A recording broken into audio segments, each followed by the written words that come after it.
I mean, I figured this is a really good place to start. Well, everyone, hello. How are you guys doing today? I just wanted to, I don't know, it's always a Sunday night when I'm doing this and I'm always like not happy that the week is about to start. But I guess maybe there's a bit of an anticipation this week. Whatever, it's been a while. And well, hello, of course. Welcome back to Zay Historicizes. I just figured that today would be a really good day for me to get in front of the camera again and talk about something that I've been meaning to talk about for a while now. I also decided to film this because I'm about to take my twists down, and I full-blown like wanted to film a video in my twists before I take them down, because after I take them down, I'm not even sure how long it's gonna be until like I get my hair done again. Anyway, yeah, this is a topic that I've wanted to talk about for a very, very long time. It's something I've been telling myself, like, just go ahead and do it, because I have so many opinions about it. But what I really needed first, I guess, was sort of just the history behind everything. But today I really wanted to talk specifically about the corruption and bastardization specifically of the word woke in popular culture. How, you know, my opinions on it overall, but just historicizing that word and figuring out exactly where it comes from, its origins, really just breathing life and meaning back into it, a word that I feel like is so overused. It was recently voted as like the most annoying word of the year because it has been corrupted completely. It's been bastardized, and as I'm saying, and I just really wanted to like shed light on, again, its origins and putting power back into that word, and also acknowledging how easy it is for people who are opposed to something to take something that really has nothing to do with them, at least not in, you know, in the ways you'd think, and corrupting it to bastardize and really throw off a movement and throw off the message of something that was very important and potent in the lives of people, whether that be 100 years ago or, as we see with this word specifically, even today, all these years later. So yeah, this video is going to be about the bastardization of the word woke and why I know really how problematic it is, and just giving meaning to that word again. I was actually looking recently into the history of the word woke, and when it kind of I guess was reintroduced back into, I guess, more popular like vernacular, and I was able to trace it back to 2008 with an Erykah Badu song titled Master Teacher, where she actually speaks specifically about staying woke. This is very interesting because I believe Erykah Badu, she has actually come forward to like talk about like basically the GOP's perspective on woke, like when they use the word and what that actually means to them versus its actual meaning. Obviously, Erykah Badu is like a woman of the culture, so she is speaking from that culture and I guess shedding light on the more corrupted way that, of course, the GOP, which is kind of like, you know, people who exist on the other side of the spectrum, and their usage of that word, which falls directly into what I'm making this video about. I was just looking into the history of, you know, woke today, just like that term, where it comes from in AAVE, like African American Vernacular English, and, you know, the origins of it and what it comes out of. I believe we all sort of know, but I did want to, I guess, look more into the movements and the sort of sentiment that helps actually shape the word woke. So one thing that's really, really interesting that I don't think I've ever heard about when it comes to this word is when I was looking into the history of it, there was actually a group called the Wide Awakes that were formed in Hartford, Connecticut in 1860.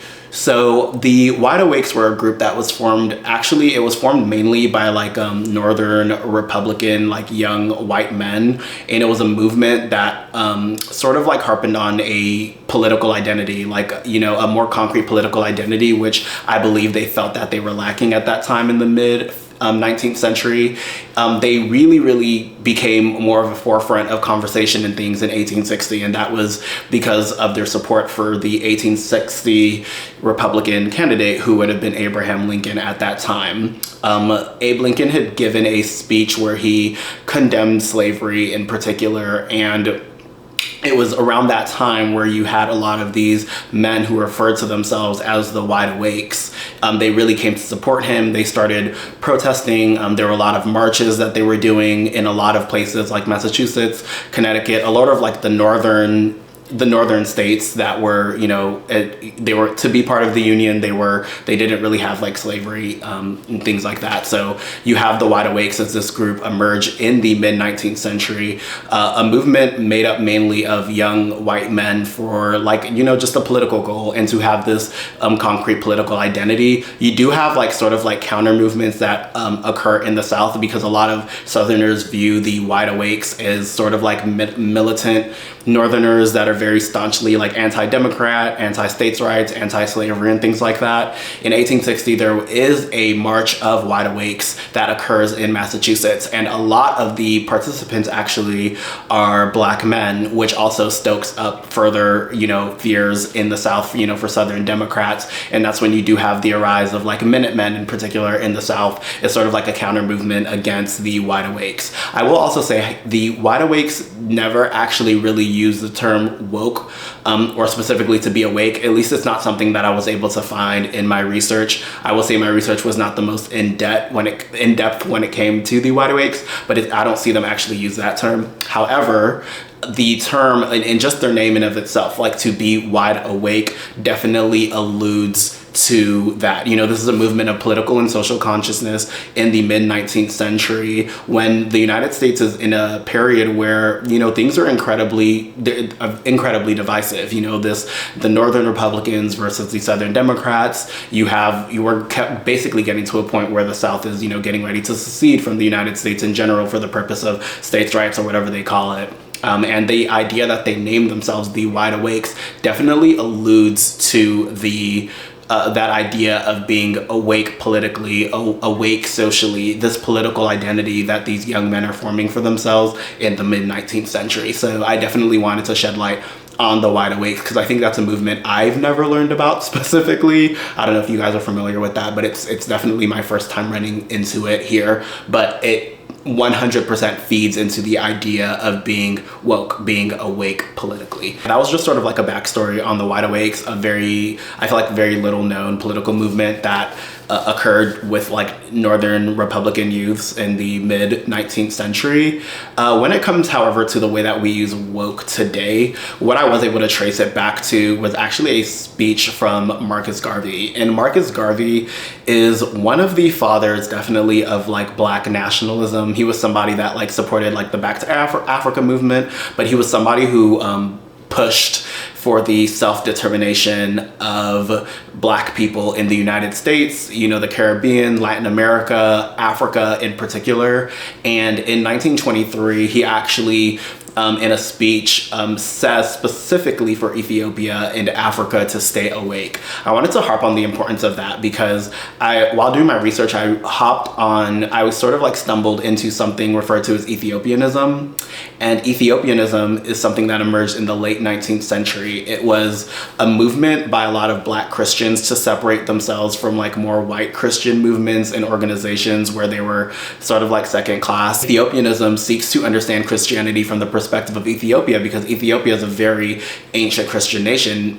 Ethiopia was Christian about a millennia, 1,000 years before the transatlantic slave trade, if not more so, before the slave trade actually begins. So Ethiopia becomes this very, very interesting African nation. Also with the fact that in 1896, Ethiopia successfully evades, you know, this like military conquest to colonize the country by Italy. So Ethiopia is like this very, very like hotbed point. I also want to point out that Ethiopia historically, centuries ago, was actually what many people actually refer to as Africa. So Ethiopia has always been a very, very interesting country. And Marcus Garvey's speech in 1923, telling Ethiopia and Africa to stay awake, is 100% tied to that, you know, that idea again of like being woke. to stay awake, be awake when it comes to the forces of colonization, that comes to the forces of white supremacy, whatever they may be. He's telling Africa, and I honestly, in this speech, I believe he's also referring to, I don't want to like make my own assumptions, but you think of 1923, this referral to Africa and all of Africa's children, that is Black people around the world, to be awake, to be aware of what's going on, and to definitely fight against the forces that stand against you. So that is one area where we see this speech, we see this, I guess, the sentiment towards being awake or being woke come from. It's not necessarily woke like that, like, woke specifically, it's more awake. I'm like stumbling over my words. I think I'm having a stroke. I don't know. But it's 100% against tied to that political awareness, much like we have with the wide awakes, a couple decades earlier. So where do we start seeing the term woke actually appear? And in my research, I was able to date that back to a 1938 song by an artist by the name of Lead Belly. And he has a song called The Scottsboro Boys. So in that song, he actually specifically says, "Stay woke." This is something that caught me completely off guard during my research. So the Scottsboro Boys, for anybody that isn't familiar, they are a group of young Black boys in Alabama who were accused of assaulting, I believe, 2 white women. They were actually convicted and sentenced to death before their convictions were overturned after like much protest and like, I guess, backlash or a blowback, which is very interesting considering it was Alabama in 1931. But the Scottsboro Boys are very, very, they're one of the definitive cases of Black injustice in Alabama and the Deep South in that era. That's 1931, so that's several decades before you really have like the civil rights movement take place and really take shape, which is more so something that happens like, after World War II in the United States of America.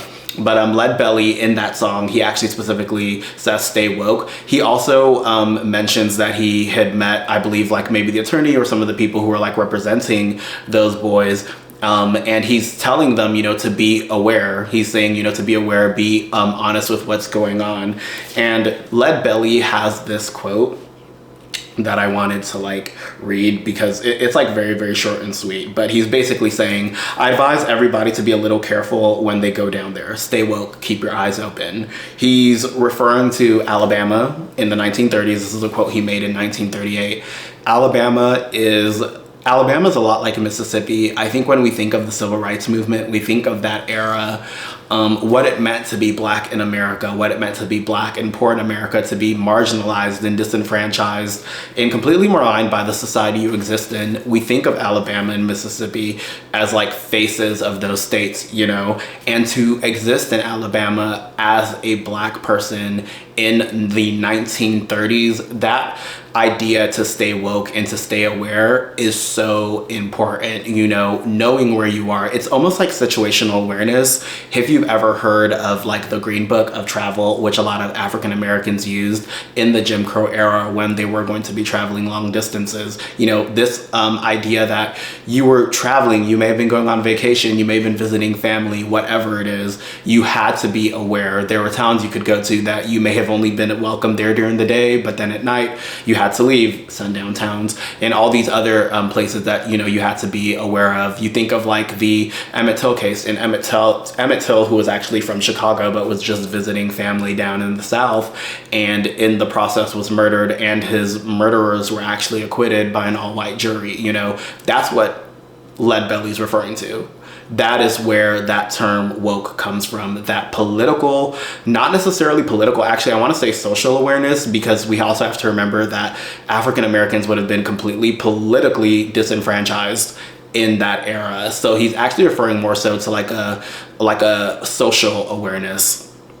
To be aware again of where you are, not necessarily your place in society, but just be careful. I think that's really what the message of like being woke is. It's just that to be careful, to be aware, know where you are, make sure that you're careful when you go down south again to Alabama, Scottsboro, Alabama, all these places where we see these various human rights violations against African Americans. So that, I say, would probably be one of the earliest, if not the earliest examples specifically of the word woke. And he really does say, stay woke, like Erica says in her master teacher. It's very, very fascinating, and it's something that I 100% want to shed light on. All right, so after Leadbelly's use of the word woke, I want to say that's probably when we see it become more popular in AAVE, African American Vernacular English. I'm just going to refer to it mainly as AAVE. Again, with an awareness, like a situational awareness, an awareness of things socially,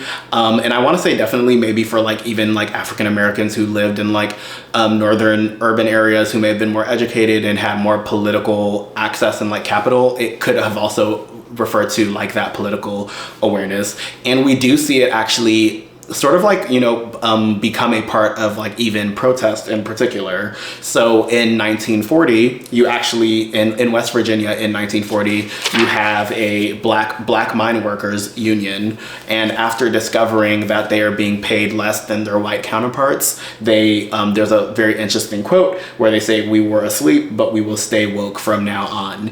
1940 is a very interesting year. I believe in 1939, you also had this mass protest of sharecroppers in the South and in a lot of, you know, states where sharecropping is a very, very big deal. I'm not getting too much into what sharecropping is, but sharecropping was also something that was very much oftentimes tied to like poorer people, definitely African Americans in the South. African American sharecroppers start protesting, and I believe it was in Missouri. I have to like look more into like fact check. And you also have like white sharecroppers who like joined the protest afterwards. That happening in 1939, you know, this sort of like strike by like black mine workers and their union in 1940, right, you know, I mean, right literally on the heels of Leadbelly's song. And I'm not saying that all of these individuals heard the song, but you are seeing this idea of like staying woke, being aware of what's going on, being conscious in a society where you are being maligned politically. You can't be as politically active as you'd like to be. You can still take form in protest, you know, these silent protests. I'm being paid less than my white counterparts, and I deserve to be, you know, I mean, I deserve to be paid, you know, what the work that I'm doing, it's all the same. I want to be paid equally as well. That all falls back into being woke, and that awareness. And for them to say that we were asleep, but we will stay woke from now on is amazing. I mean, there you go again, the word woke that is being used. I also wanted to shed light on another thing that I ran into when researching the word woke. And that was a 1962 New York Times essay written by a Harlem-based writer, William Melvin Kelly, who I found out actually passed away in 2017. And in the essay, which is "If You're Woke, You Dig It," one of the most ironic things about that essay from 1962 is like William actually looks into like beatnik culture, which was happening in like the late 50s and early 60s amongst a lot of white youth in this country. And he talks about how they are kind of like misappropriating like the slang of like black people, like black slang in this country, and how they're basically taking the slang with a complete lack of awareness of where it comes from or how it's actually used, and in the process kind of like bastardizing it. They're using it, they're kind of like, I guess in a lot of ways, muddying the meaning and the purpose of these words because they're not part of the culture, but they're sort of using it. I thought that was very, very fascinating because of the fact that this is the entire purpose of the video. It's something that you actually see with the word woke, is what I'm saying, is how people who aren't part of the culture are taking it and they're making it this bad thing. Woke is becoming this very bad thing to be, when in reality, these are the origins. You know, this is the origin of the word woke. This is what it actually means in society. So for him to write that essay in 1962 about how these kids are essentially taking these words with, you know, bastardizing these words, using them completely incorrectly, I think it definitely ties into that video and what we see happen with the word woke. There's an article that I have not been able to find. I'm gonna see if I have to find it. I'm really, really interested in how it actually reads. But the Pittsburgh Courier, which was a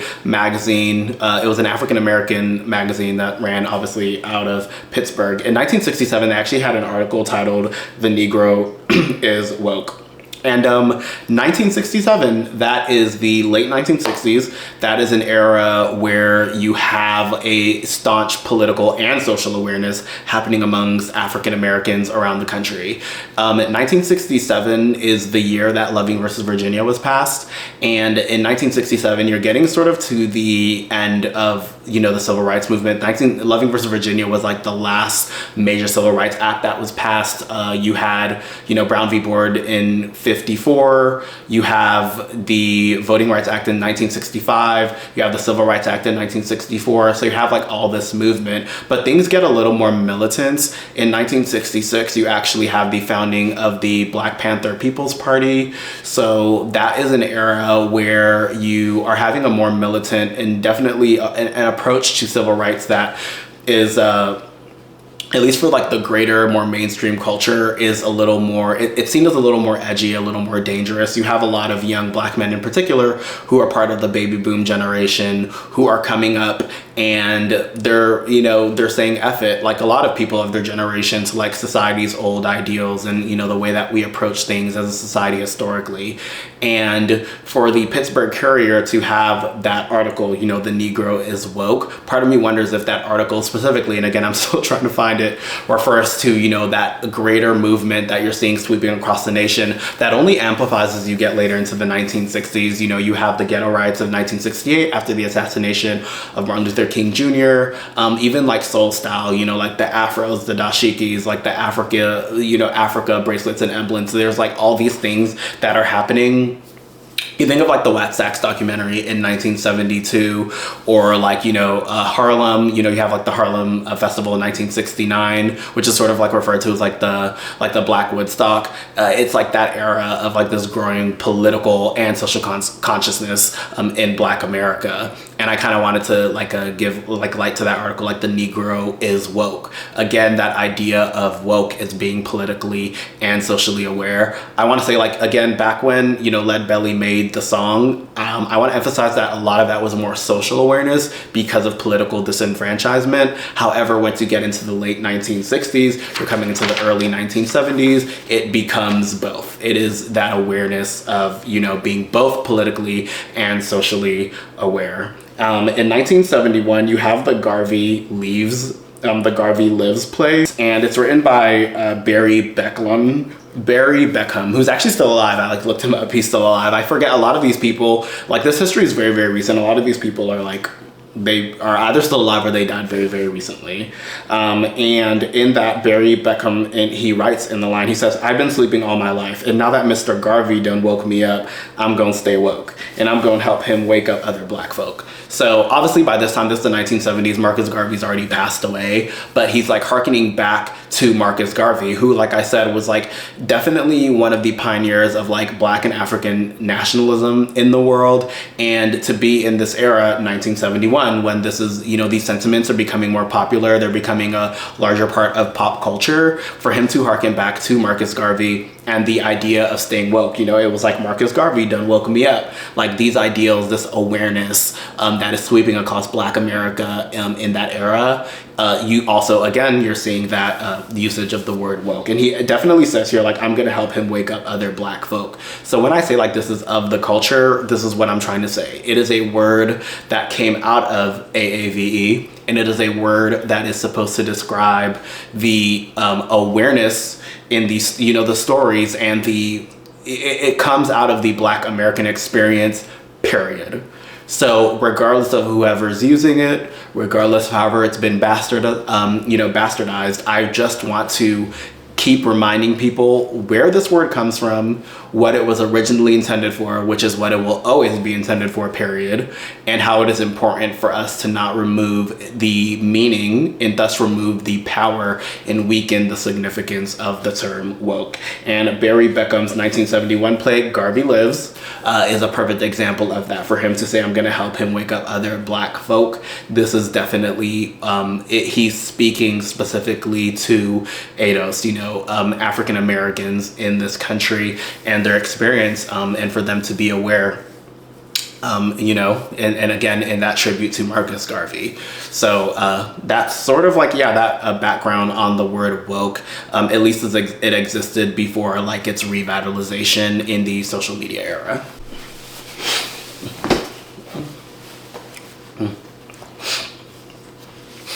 All right, so back, I guess, to like, now we're in the modern era. We sort of like left that era of Jim Crow. We left that era of like Black nationalism, like, you know, the Black Pride, Black is Beautiful movement. And now we're sort of here where, again, woke has become, like I just stated, the most annoying word. I really believe it was like voted the most annoying word of like 2023 or something. And where we are with the word today. So like I said earlier, it was like Erykah Badu's master teacher. She actually uses it in 2008. That song, however, wasn't like a major hit. I think it was like an album track, so it wasn't something that she really put out. But we have her use the word.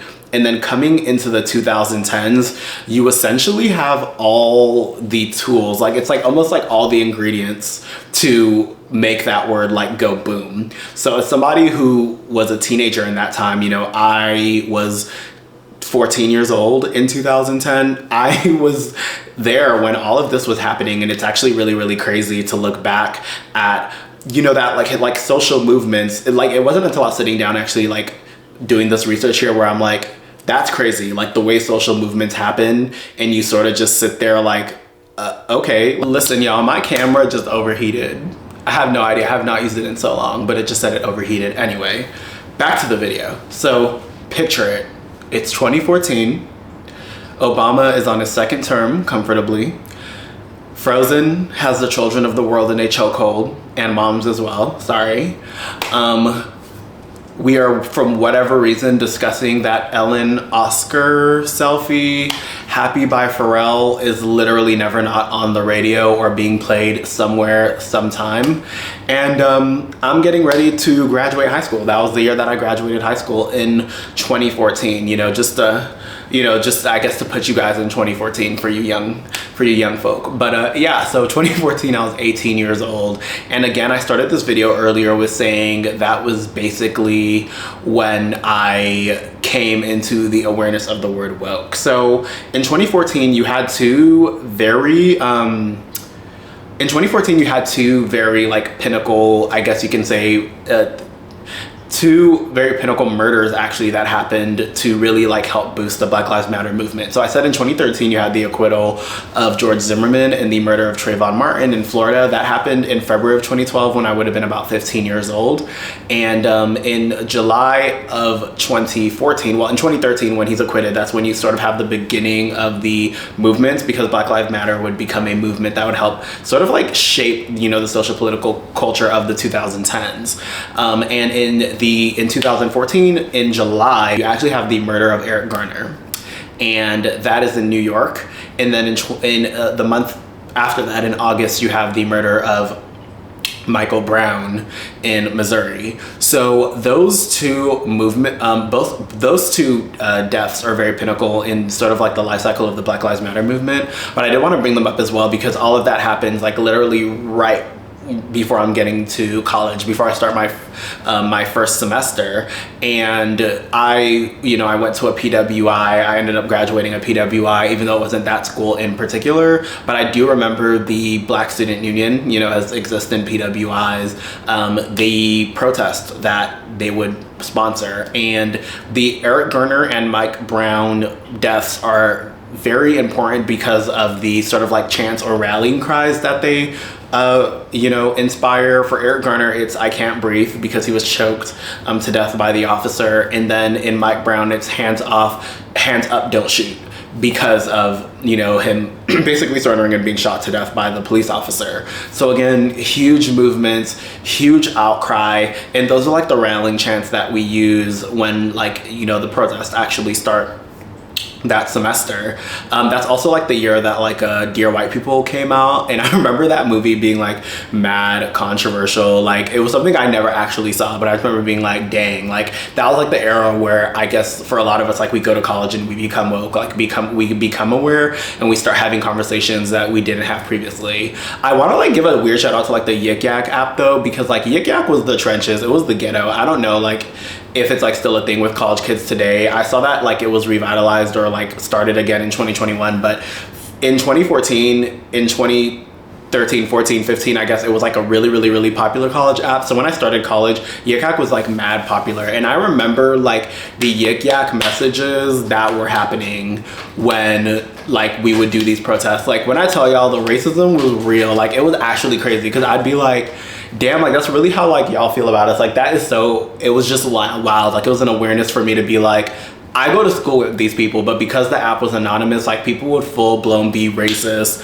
sexist, like homophobic, like anything. Like Yik Yak was the trenches. So if you didn't experience Yik Yak in college, good for you. I would have hated to be on Yik Yak in 2016. Like could not be me whatsoever. But yeah, that was like Yik Yak essentially, and how that was, how I came into that political awareness, and definitely the revitalization of the word woke, like hashtag stay woke, the Black Lives Matter movement, which was a 2016 documentary by BT, which I didn't see, but that was like, again, when I believe the word started definitely coming into like popular consciousness again, and that was when it became so popular that it was no longer like a black thing. It was just something that was popularized for everybody, and just became like this popular term that everybody became aware of. And in the, you know, the rise of the Black Lives Matter movement and what it would become as the decade progressed, the word becomes, you know, it becomes very much tied with that movement and a lot of the other movements that are occurring in the 2010s. In 2016, you have the election of Donald Trump, of course, and then in 2017, literally like a couple months later, during his inauguration, or the month of his inauguration, you have the Women's March in DC. So all of these things are happening, and it's really interesting when you kind of sit down and you're like, okay, all these movements happened, and it's like, where was I this whole time? Like it's almost like you're not aware until you actually sit down and you're like, okay, like a lot happened. That's like crazy. Like, where was I? You know, I was there, but it's kind of interesting to see how it all flows. Like it's all part of the same story, like part of the same continuum. But yeah, that was in 2017. You know, the election of Trump is in 2016. You have that in 2017, and it becomes part of that movement, you know, to be woke, to be aware. And it's definitely adopted by like everybody, like white liberals as well, who are part of the movement, that idea of like staying woke and being woke. But things sort of shift like once you get very, very much later into the decade, and that is where woke goes from this term of political, you know, social political awareness, to this sort of like bad thing. And one of the things that in my mind, I always think of like the biggest like who are like the biggest players in like the bastardization of the word woke, and I mentioned them earlier. For me, it's like Ron DeSantis of, you know, the Florida governor, even though he comes a little later. I don't remember hearing about him too much at that time. Tucker Carlson and Jesse Waters, both of whom were on Fox News at that time. Like those are the individuals that I definitely see take the word woke and turn it into this like conservative flagship word. In 2018, you have Colin Kaepernick, who starts doing the silent protest, where they take a knee for a lot of players, like black players, whenever you have the American, you know, the anthem is being played. It's like a very like silent, very respectful protest, but it triggers the usual suspects, so they're like super angry about it and like triggered. And I remember like his whole like Nike campaign, and Nike basically standing 10 toes down to like support Colin Kaepernick despite the backlash. And they actually, you know, continue to make money. It doesn't like hurt the Nike brand or anything like that, at least from what I remember. By that point, you know, I was basically like getting ready to leave college. So I just remember like that protest and how big of a deal that was, and how people were like supporting Kaepernick overall. You know, he definitely became a face of that movement to be woke. And in 2019 in particular, this is when that go woke, go broke like actually really starts. You had that Gillette commercial. Like, who remembers that Gillette commercial? Because I feel like that had the world in a chokehold for a little bit, where it's basically like against toxic masculinity. Like the Gillette commercial, I'm trying to see if I can like find, like it was like the Gillette the best men can be commercial in 2019. I watched it on YouTube. It never did anything for me anyway. Like I never really used Gillette, and when I did, low-key, I'd have a bunch of like shaving bumps. Like maybe that must have been the shaving cream, I don't know. Anyway, that commercial happens and it's like against toxic masculinity. Like I think that was like the whole purpose of why they did that commercial. And in the process of them doing that, like literally, like it was like it stoked the flames of like the conservatives and a lot of like, you know, men who were just angry about that whole portrayal. Like I don't want to get too much into it because it's not something that I full-blown paid attention to, but Gillette, they had a decrease. It was like a $8 billion hit from that commercial. Like I just remember the YouTube dislikes, because that's when YouTube still allowed dislikes to be on like their videos, and I remember the dislikes in the comments, and it was very much Saucy Santana. Like the comments are not on your side. Like it was wild. But that was when I started hearing about like the Go Woke, Go Broke campaign specifically. And again, when you're taking the word woke and it fully turns into this negative thing. Yeah, so that's when you have woke become like this definitely like negative thing. And I always bring up, you know, again, I always brought up like Jesse Waters, Tucker Carlson, and the usuals like that. Like Megyn Kelly too, I'm pretty sure. Like Tommy Lauren, do you remember her? Like she got too old for the people on Fox News, but Fox News is like pinnacle, you know, example of that. And I feel like with the Trump election and like Trump's term and how that emboldened a lot of people to be very blatant with like aspects of their racism, just showing like that more shadow side of themselves, I feel like it emboldens the culture that comes out of the backlash to the word woke. So it you know, completely loses its meaning. Like I said, it's like bastardized, where people start to come in and woke becomes everything. Like when I tell you the amount of YouTube videos I'll see, the amount of Twitter, like the tweets I'll see, all these things where people use the word woke, and I'm just like, you know, they have no idea what they're talking about. They are simply just referring to something that they don't like. You know, woke can be as simple as a tweet of like, there's like a tweet I saw of like, I forgot the name, but she's like that girl in Euphoria, like the blonde one, I'm forgetting her name, and she like has like her, you know, like her girls are out, and somebody tweets like, you know, it's the end of wokeness or something, but then at the same time, like wokeness is also like being sexually explicit. Like it's one of those really weird things where like they'll see like a drag queen and it's like, that's woke, or like they'll like cast a black character or like women somewhere and it's like, you know, that's broke, like that's woke. And the threat of like going woke and going broke, all these people using this term, and it's even like true, like, you know, in Latin America, like just all around the world, like in the UK, you see this a lot where people are taking the word, and you have to understand that they're misappropriating it because one, they really aren't part of the culture, like at all. This is not something that pertains to them. It's not a word for them at all. It's just something that they heard, and I guess like in Fox News terms, like during the Trump era, they just kind of like steal it and misappropriate it because that's like sort of kind of their thing. Like I have no idea what this is, but it triggers me and it makes me sad, so I'm gonna go ahead and like theft and like bastardize. You know, you're gonna like bite the culture, you're not gonna taste it, you just kind of want to, I mean, it's back to like that 1962 article by William, like you're bastardizing the word, you're misappropriating it because you're not actually doing the work to look into what it's actually coming from. The whole Go Woke, Go Broke campaign, I hear about it a lot more. It was mainly in like the last couple years, like this is like post-COVID, where you're seeing like Dylan, I don't know how to say their last name, but like she's like the trans woman who like worked with Bud Light, and how Bud Light apparently took a hit there. I think a lot of people were like pulling out like random lies of like billions of dollars worth of loss, but that wasn't the case.